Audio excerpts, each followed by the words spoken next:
healing to take place, the electrical signals produced in the retinal cell have to be transmitted to the centre of vision in the brain.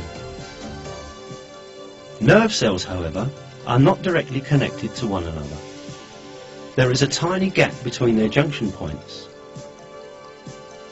How then does the electrical stimulus continue on its way? At this point, another set of complex operations takes place. The electrical energy is transformed into chemical energy without any loss of the information being carried, and in this way the information is transmitted from one nerve to the next. The chemical carriers located at the junction points of nerve cells successfully convey the information contained in the stimulus coming from the eye from one nerve to another.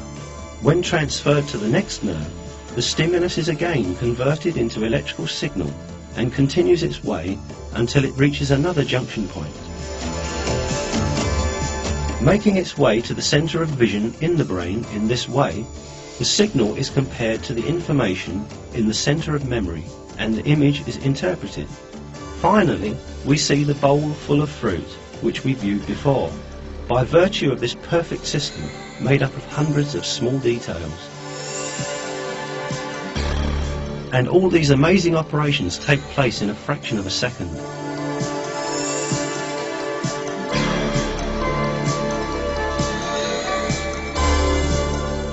Moreover, since the act of seeing takes place continuously, the system repeats these steps over and over. For example, the molecules playing a part in the chain reaction in the eye are restored to their original state every time, and the reaction starts all over again.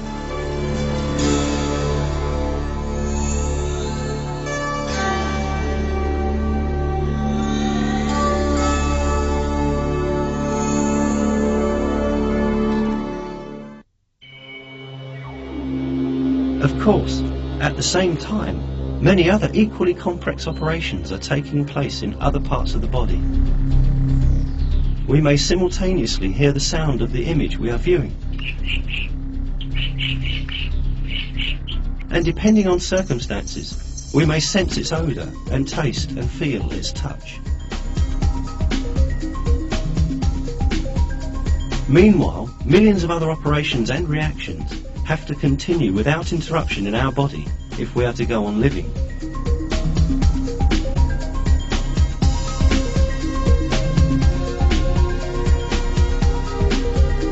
The primitive science of Darwin's day knew about none of this. Despite that, however, even Darwin realised the extraordinary design in the eye and confessed his despair in a letter he wrote to Asa Gray on April 3rd, 1860, in which he said, "The very thought of the eye makes me cold all over." The biochemical properties of the eye that have been discovered by modern science dealt a greater blow to Darwinism than Darwin could ever have imagined. The complete process of seeing that we have summarised in barest outline here is even more complex in its details. However, even this summary is enough to show what a glorious system has been created in our body. The reactions taking place in the eye are so complex and so finely tuned that it is quite unreasonable to think that these are a product of chance occurrences, as the theory of evolution claims. Michael Behe, a recognised professor of biochemistry, makes this comment on the chemistry of the eye and the theory of evolution in his book, Darwin's Black Box. It is longer enough for an evolutionary explanation of that power to consider only the anatomical structures of whole eyes, as Darwin did in the 19th century.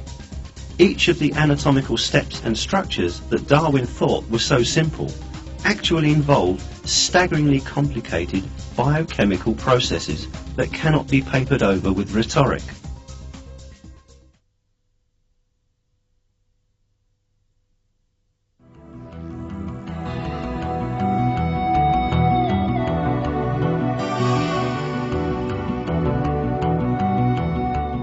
But, as we have seen, the theory of evolution is unable to account for a single system in a single living cell, much less explain life as a whole. Having utterly demolished the hypothesis that life is simple, science demonstrated to humanity a very important fact. Life is not the product of unplanned happenings. It is the result of a perfect creation. The perfect creation of a superior creator who brought life into being, who is God, the Lord of all the worlds.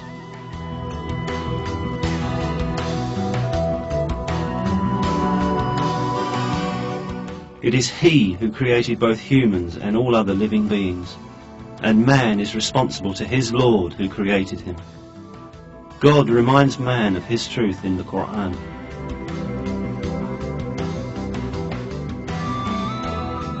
It is He who has created hearing, sight and hearts for you. What little thanks you show.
They said, "Glory be to you.